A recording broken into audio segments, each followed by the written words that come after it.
I appreciated the fact that you acknowledged I was a doubting Laura. I didn't know that you were so handy around the kitchen, Sean. Excuse me, I was a dishwasher and a cook. Oh, God, must we hear that old trope again from you? I worked the road crews. Oh, okay, my God. What did you do when you were 13? I was a cook in a restaurant. I was a paper girl, and I mowed lawns, and I picked blueberries. You know, I walked 10 miles to school in bare feet. Okay, that's what I did. Uphill both ways, I know. I got the story. Good to see you, Sean. All right, thanks so much. And it is a good evening from Washington because we begin with some breaking news. Check this out. According to Politico, rabid open borders zealot Congressman Luis Gutierrez will not run for re-election from Illinois. Now, the reason for his decision is not immediately clear. It's a little strange, a little odd. Surprise to me, that's for sure, if it's true.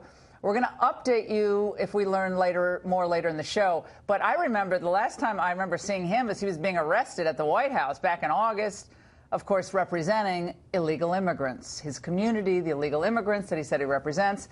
But that is great news. But first, in another story, this is another shocker, racializing the royals. That's the focus of tonight's angle. Harry and Meghan, Princess Diana's youngest son and American actress Meghan Markle, blew Brexit off the front pages today by announcing their engagement after 15 months of dating. They traveled to Africa and found true love.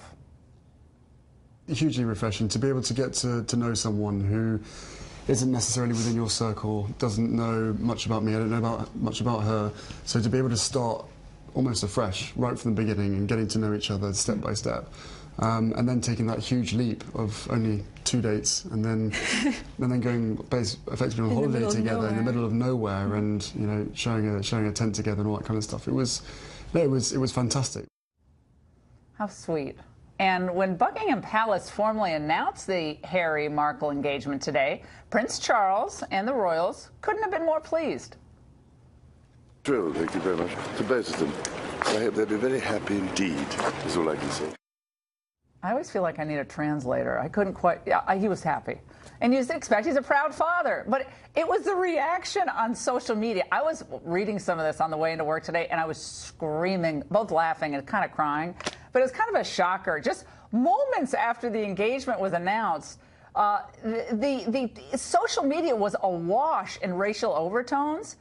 And this was all because Meghan Markle's father is white and her mother is black.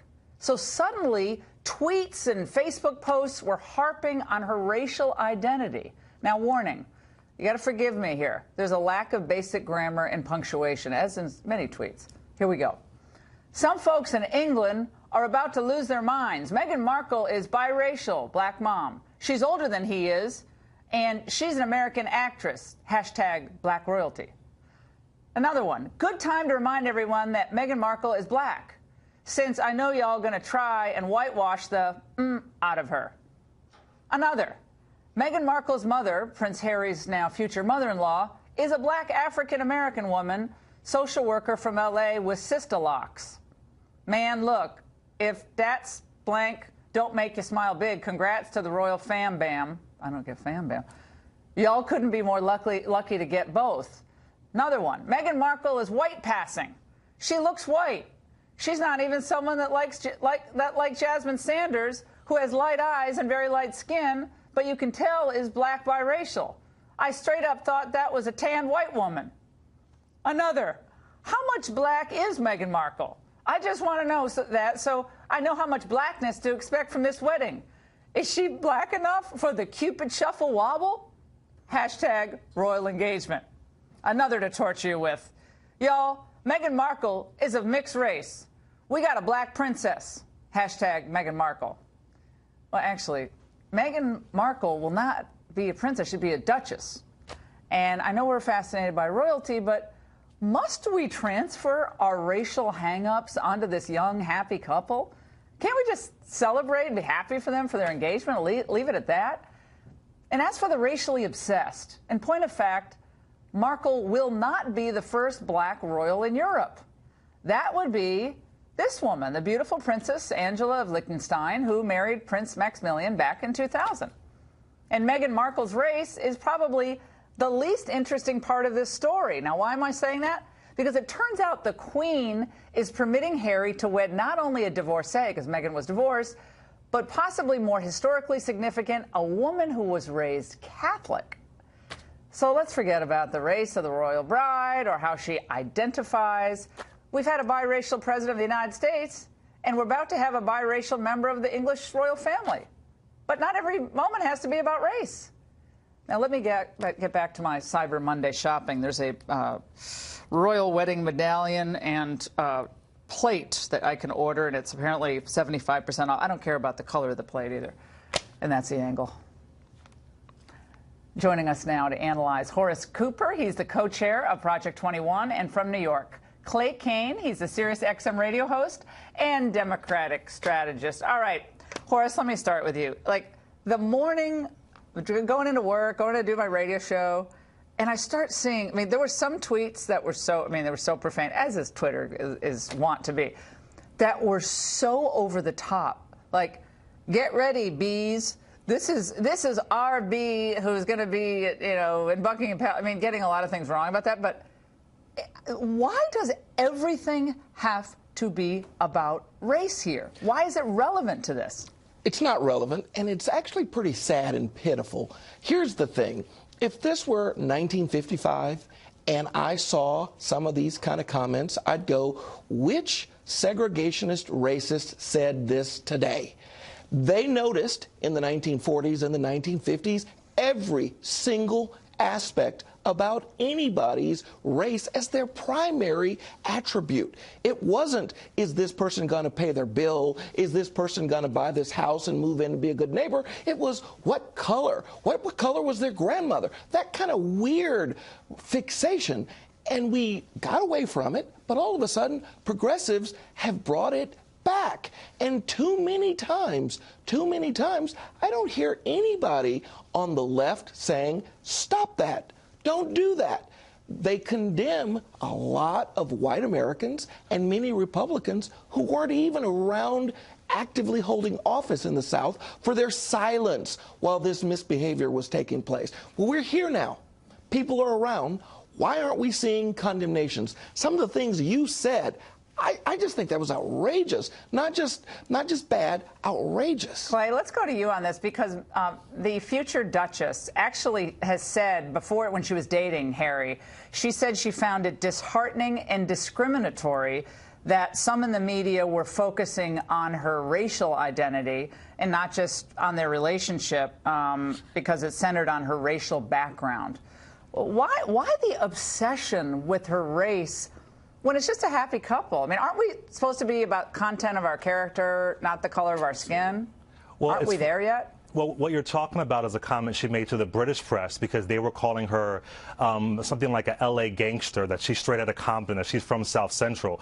So the British press made her race an issue, and Prince Harry said, stop doing that. Listen, I feel like Horace is acting like we are post-racial, that race doesn't exist. For a lot of black mixed-race people in Britain, this is something to be celebrated. You're pulling out some silly tweets from Twitter. I can find tweets from Twitter that are calling Meghan horrible names. This is a good thing. It's to be celebrated. And if you know the history of the royal family, you would know that this is a bit of history. Just like, you know, when you have somebody breaking ground, you can celebrate that. But pulling out random silly tweets off Twitter from somebody, whoever they are, is ridiculous. And Horace always acts like racism is over. It doesn't exist. It does exist. So this is actually celebrating progress. But what is this? This is progress, has nothing to do with racism. But the point here is this has nothing to do with racism at all. This has to do with a happy couple. So when you say you're breaking ground, she wasn't elected. She fell in love with someone. Why is that breaking ground? She seems like a really lovely person. If you know the history of the royal family, you don't see many black or mixed race people in the royal family. And again, you're not a mixed race person. That's not why Harry married her. That's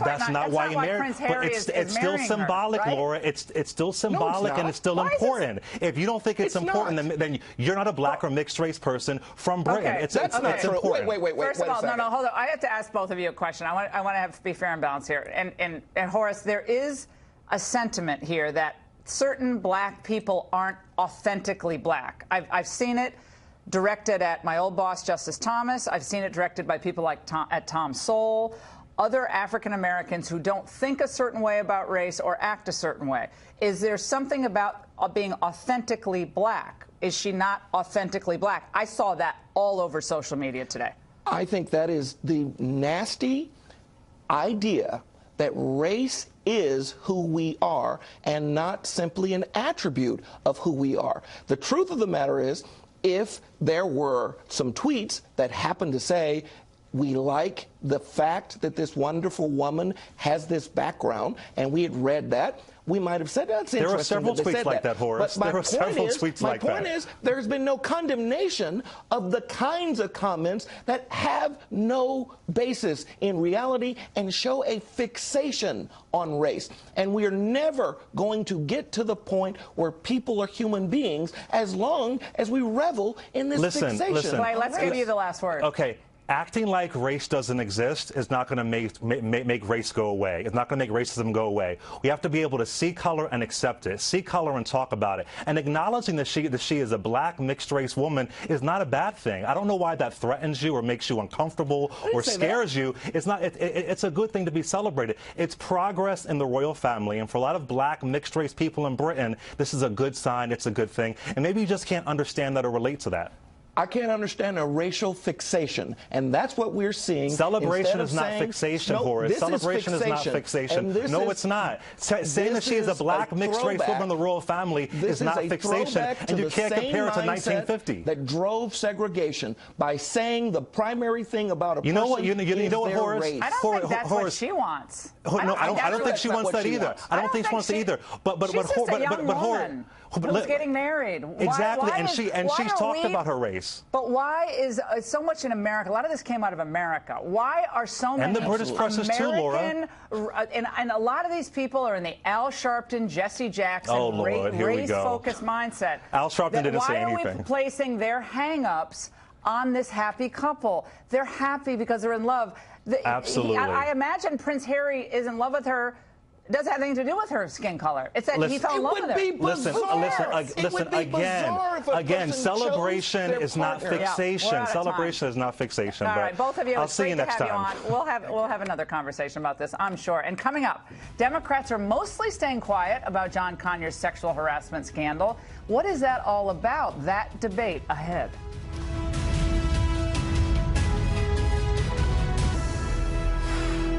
Welcome back to the Ingraham Angle. As the John Conyers harassment scandal engulfs the Democratic Party, Nancy Pelosi is trying to put out the PR fire with just a little touch of gasoline. We are strengthened by due process. Just because someone is accused, and was it one accusation? Is it two? I think there has to be. John Conyers is an icon in our country. He has done a great deal to protect women. He will do the right thing. And is the right thing what? Resign? He will do the right thing in terms of what he knows about his situation, that he's entitled to due process, but women are entitled to due process as well. I can't even diagram those sentences. I try every day, but it never works. Pelosi's comments are creating the obvious blowback, not only from Republicans, but even also from some progressives. Democrats are fearing that the leader's comments reveal a party more concerned maybe with politics than protecting women. And let's face it, for all their war on women talk, the Democrats' message, in some cases, is just always talk. As the president declared in his State of the Union address, when women succeed, America succeeds. That's not just a phrase, it's a statement of fact. House Democrats agree. When women succeed, America succeeds. That was our bus trip. That's our agenda. We know one thing for sure, that when women succeed, America succeeds. And when women succeed, as my colleague said, the world succeeds. That's nice. And now Pelosi has put out a statement late today trying to walk some of those other comments on Meet the Press back. But the question remains, do the Democrats really stand with women? Or only when it might be politically convenient? Joining us now to discuss is Scott Bolden, former chairman of the Washington, D.C. Democratic Party, and Congressman Steve Russell, a Republican from Oklahoma. Even Gregory Meeks has said that he thinks John Conyers, he thought he should have stepped down as ranking member. But I got to go to you, Scott, on this. Nancy Pelosi, I couldn't even follow what she was saying in that appearance in Meet the Press. And look, the Republicans have trouble on some of these Sunday shows as well. But she said, and we cut this out of the soundbite, what she said, she's not really familiar with the cases. She gets really familiar really fast with allegations against Republicans. This is John Conyers, who has been in Congress for 52 years. And yet Nancy is willing to, he needs due process and all due process, so it's nice to hear finally. Men get due process. Well, but the Republicans and the Democrats on the Hill believe that as well.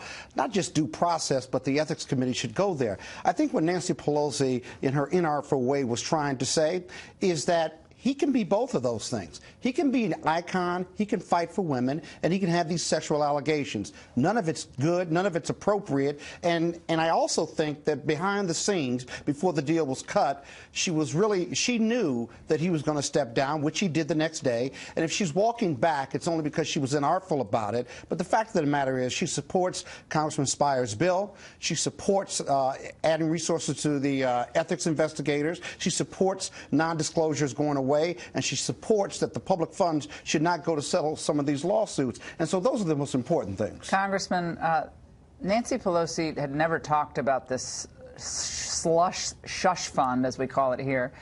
Never talked about it before. Settlement for all these bad actors.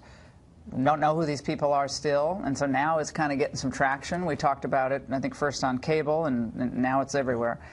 But John Conyers, he's been in there for 52 years. This is like a lifetime appointment in Congress. That's a separate issue, obviously, but Nancy Pelosi's willing to give iconic status to him. So if you're an icon, you can get away with this stuff and just resign from your ranking position on a committee because you're an icon. So the context matters. I don't think it mattered much with Justice Thomas when they were accusing him of things. That didn't matter. You know, I'm glad to see that we've got Ms. Pelosi that cares about due process now rather than just statements. I think that that's very important to establish. But look, I think where the American public is outraged is there's allegedly $16 million of government taxpayer money that's going to hide. Did you know about this, Congressman? Absolutely not. I'm on the oversight and government. Anything else that you guys don't know about up there? I'm on the oversight and government. It's like it's only $17 million bucks. But here's what I do know about you. Even if that money were set aside, you can't use your MRA office funds to pay off somebody for some allegation. This has to be looked into. My question is, absolutely. Why aren't, if he's admitted these settlements already? Al Franken's admitted his conduct. Like, I'm not for... Well, the photos kind of... Yeah, he already came out of it. But why, if there's such a concern about women, we're always concerned about women in general. Women's reproductive rights, women this, we're for women, we're violence against women. But here we have sexual harassment against women. And why aren't both parties getting together and saying, guys, you admitted to this conduct. That's it. I mean, that's it. That's it. You admitted. That's it. Both parties should get. This is a part of bipartisanship that should be obvious at this point, shouldn't it? And I'll let you go on this, Scott. Yeah, I certainly think so. Not the context of his iconic status. Yeah, but Laura, the fact that he's iconic status, he can be iconic. And he can be a sexual abuser. Clarence Thomas was only the second black Supreme Court justice. Another time, another place. He never got any of it. He never, ever got any of the context. He just now got into the African-American. Well, he got no context. He got no. Another time, another place. Yeah. Well, I'll tell you what. Listen, let's be transparent about it, right? And all Democrats, all Republicans, either send it to the Ethics Committee or not. But let's start with Donald Trump. But let's start with Donald Trump. Why isn't the Ethics Committee investigating Donald Trump? He didn't admit that he denies his conduct. No, he denied. He admitted he denies that he said something he shouldn't have said. He admitted it which I condemned at the time. Right. Exactly. But so why has he not been investigated? So you want to undo the election? That's not going to happen. Let's talk in the world of reality. The world of reality. Why should any Democrats be investigated? Or Republicans, like Joe Barton. Why should they be investigated at all? If you're not going to start with the president. We can take a typical play out of the communist playbook, which says admit nothing, deny everything, make counter accusations. For both Democrats and Republicans? Sure, but here we have a situation where you've got Senator Franken, who has photographs that, okay, you know, before he was comments and rhetoric but now we're going to use a double standard with other people that are seeking election that are allegations. Wrong is wrong. On there, we're in violent agreement. But here's the thing. You cannot use taxpayer funds to hush people up. We've established that. We both agree on that. But I think there is a raging double standard. There is. A lot of congresswomen and congressmen who claim to be all pro-women, they're all violence against. I hear that old trope, war against women. But when there are individual women who have been in situations where they feel powerless and they feel like they can't act they're stuck. They have no voice except through this ridiculous panel that was set up, and Congressman, you didn't even know about it. I mean, I'm not blaming you, but we didn't know about it. Yeah, that's insane. In the Republican and conference, we don't get briefed on our slush Fox funds, right now. It makes people wonder, who are watching Fox right now, what else doesn't Congress know about? How much other money is being spent? Though I don't know, but it was looking around, I don't know where. That's crazy. It is. That is insane. Well, and it needs to be investigated, and we need to get to the bottom of it. All right, guys. But I think Democrats and Republicans have got to have credibility, and that credibility starts with both of them being investigated, including Donald Trump. So you want Trump investigated? I do. He's got 19 sexual cases against him, or accusations, and he admitted it on the air. Not what he was going to do, but what he'd done to women already. You have language. We're out of time. You have language and you have guys. actions. And the press likes to say the president's ratings are low, but they sure aren't as low as some in the mainstream media. We'll tell you about that when we come back.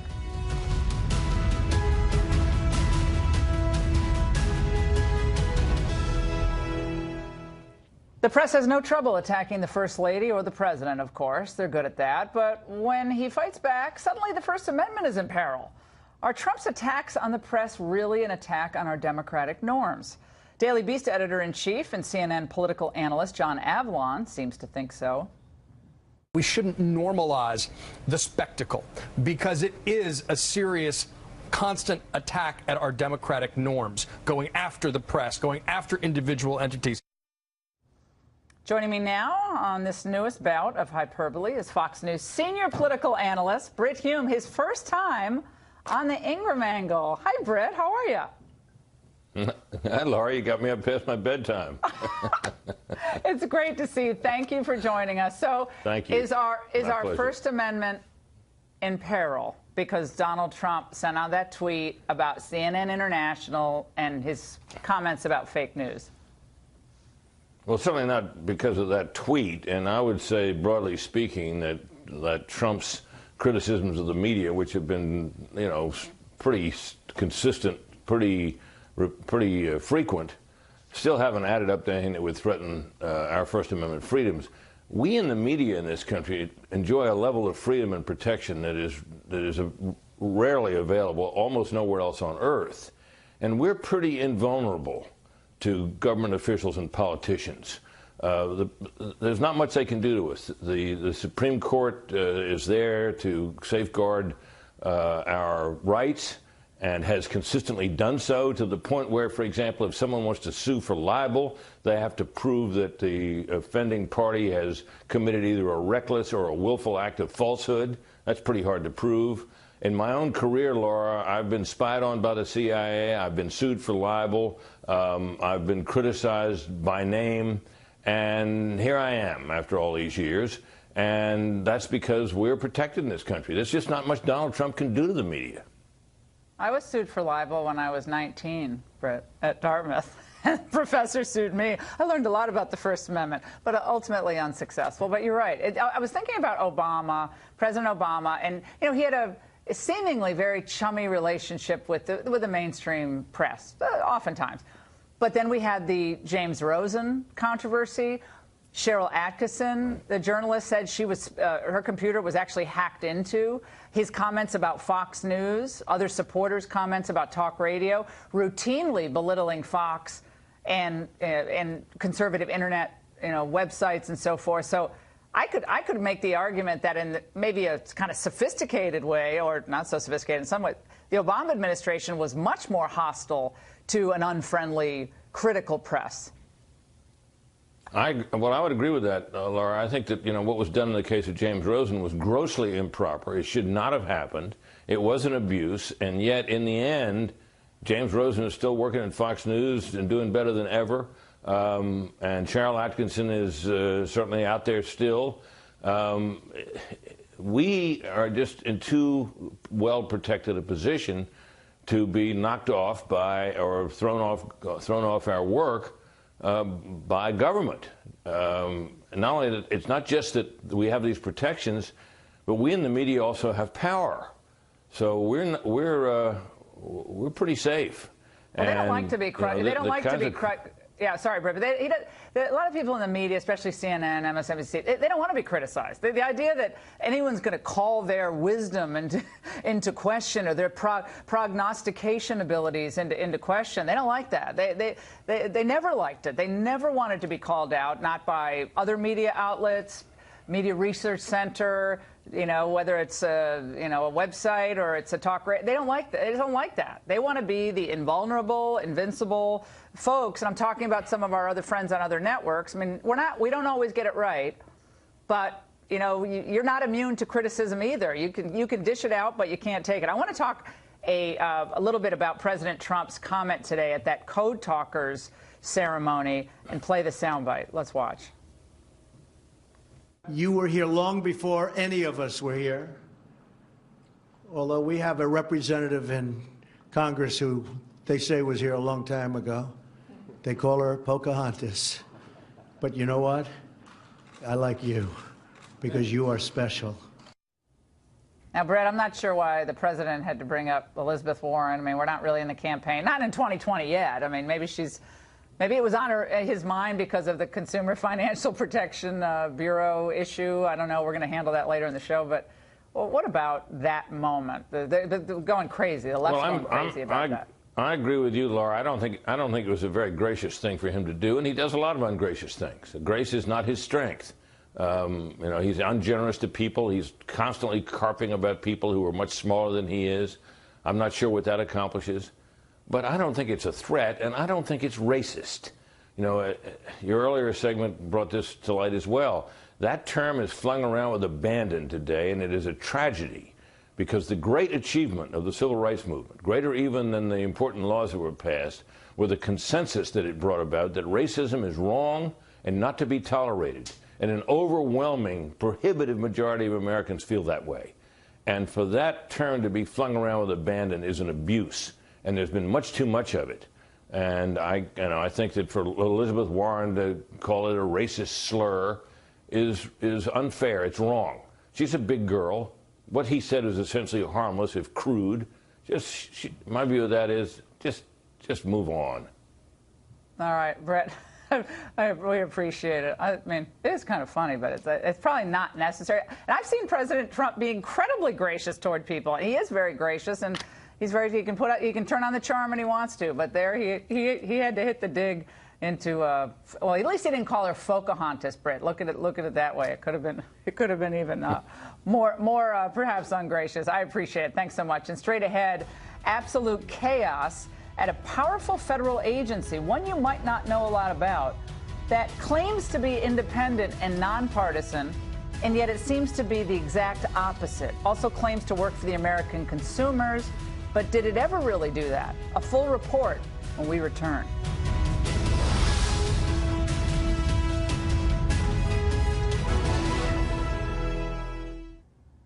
Don't you think it's kind of hard to find ways to attack First Lady Melania Trump?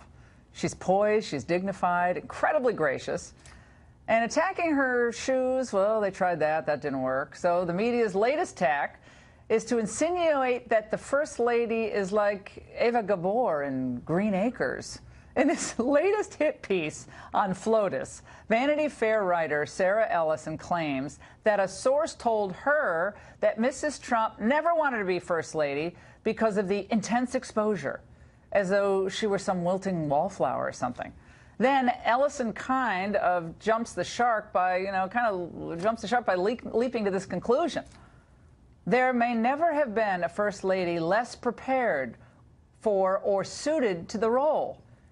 This isn't something she wanted, and it isn't something he ever thought he'd win, one longtime friend of the Trumps told me. She didn't want this come hell or high water.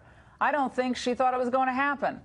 Ellison also claims, get this, one told me that it is old news that she and her husband live essentially separate lives. So not only does Vanity Fair suggest the First Lady is miserable, ill-suited for the job, but also that her marriage is on the rocks. In a statement today, the First Lady's office slammed the story as salacious and filled with false assertions. And as far as not liking the role, Melania looked pretty perfect today, greeting children at the White House. Just listen to what one child said to her. He seriously looks like an angel. Very nice. He really does look like an angel. Well, Vanity Fair probably won't cover that. She really looks like an angel, right? Well, looks like she's really hating that job. I don't think so. It's a rank partisan agency masquerading as a protector of American consumers, some are saying. Well, this barely known agency operates in near independence of your elected officials. The Consumer Financial Protection Bureau, I know that's a mouthful, tonight has two bosses. And it all got started on Friday when the CFPB director, Richard Cordray, an Obama appointee, announced his resignation and said his chief of staff, Leandra English, would temporarily replace him. But President Trump had other plans and named his budget director, Mick Mulvaney, to fill the post until a permanent replacement could be named. But Ms. English is not going quietly, filing a lawsuit that claims the job is still hers. So there are currently two people claiming to be the rightful leader of this big Consumer Financial Protection Bureau. It's unbelievable. So what exactly is the CFPB? Well, it was created by the infamous 2010 Dodd-Frank bill, and the agency targets financial companies engaged in what they believe is unfair and predatory, deceptive, abusive practices. Here's what Democratic Senator Elizabeth Warren said about the CFPB way back in 2013. What we know for sure is now this agency is here to stay. No more clouds over what it legally is entitled to do. No more attacks that say maybe we're going to be able to undercut it in this way or weaken it in that way. We got a full-fledged watchdog, the one we fought for, and he's going to be there to fight for us. I love it. I have two watchdogs. I love watchdogs. But the employees of the CFPB aren't just a bunch of fair-minded, nonpartisan group of bureaucrats. According to stats dug up by the Washington Examiner, since its founding, the CFPB employees have given money to Democrats 593 times and only once to a Republican. Joining us now for reaction from Wisconsin, Republican Congressman Sean Duffy. He sits on the, I think on the Finance Committee, right? And here in Washington, Robert Weissman, president of the advocacy group Public Citizens. Congressman, let's start with you. It's a watchdog. It's returned all this money, billions and billions, what, $14 billion to the consumers. So, why all the chaos over there, and why do Republicans think it's just, it's just up to no good? So first off, we're shining a light on the CFPB, but those of us on the Financial Services Committee, we've been dealing with this for the last 7 years. Mick Mulvaney used to be on that committee with us. And Laura, you have an agency that can draw $600 million from the Federal Reserve. They don't get money from Congress. And you have one very powerful director. And as you mentioned in your intro, you have an agency of thousands of little Elizabeth Warrens that are just as radical and just as progressive as she is. And they're wreaking havoc on the free enterprise system all across America. And this is an agency that has to get under control. And all Americans believe in consumer protection. But when you have an agency that's promoting a progressive agenda and not protecting consumers, that's where we all have issue. Robert, that's a big difference. 593 donations to Democrats, one to a Republican. I mean, I don't care what party you're from. Like, how can you, with a straight face, say that's a nonpartisan, independent agency that's just a watchdog? Well, I think you have to look at what the agency's been doing. And what it's been doing is what it's supposed to do. It's been protecting consumers. It's issued more than $12 billion in fines and charges that have been paid back to consumers. Almost 30 million Americans have directly benefited from exposure of rip-offs and cheating by big banks and other financial institutions. It's deterred billions more in rip-offs. It's doing exactly what it's supposed to do. The banks have